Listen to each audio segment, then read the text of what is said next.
तो आर्टिकल आपको 46 याद रखना है। तो 46 में क्या लिखा गया है कि एससी या एसटी और अन्य दुर्बल वर्गों की शिक्षा और अर्थ संबंधी हितों का जो है अभिव्यक्ति राज्य करेगा और उसकी रक्षा करेगा। तो इस प्रकार आपको अच्छे से याद रखना है। तो अस्पृश्यता अपराध अधिनियम 1955 और ये बाद में सिविल अधिकार संरक्षण अधिनियम 1976 हो गया, तो याद रखिएगा। और इसी में एससी और एसटी अत्याचार निवारण अधिनियम यानी एसटी और एससी अधिनियम जो है, यह अधिनियम भी किसका आर्टिकल 46 का ही पालन करता है, 46, तो इसको भी याद रखिएगा।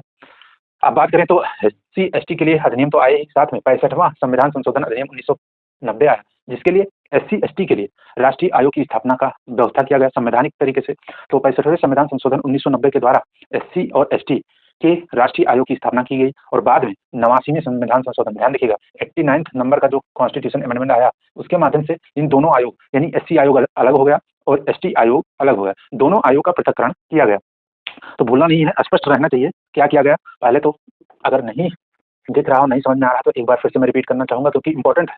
यह संविधान संशोधन अधिनियम भी इंपॉर्टेंट है क्योंकि इससे जो है 2 राष्ट्रीय आयोग की स्थापना की गई। तो पहला है 65वां संविधान संशोधन 1990, इसके माध्यम से क्या किया गया, एससी व एसटी राष्ट्रीय आयोग, एससी एसटी के लिए राष्ट्रीय आयोग की स्थापना, नेशनल कमीशन राष्ट्रीय आयोग की स्थापना की गई।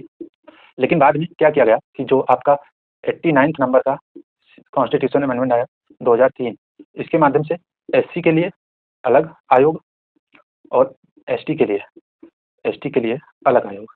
तो इस प्रकार 2 राष्ट्रीय आयोग नेशनल कमीशन की स्थापना की गई, नेशनल कमीशन फॉर एसटी और नेशनल कमीशन फॉर एससी।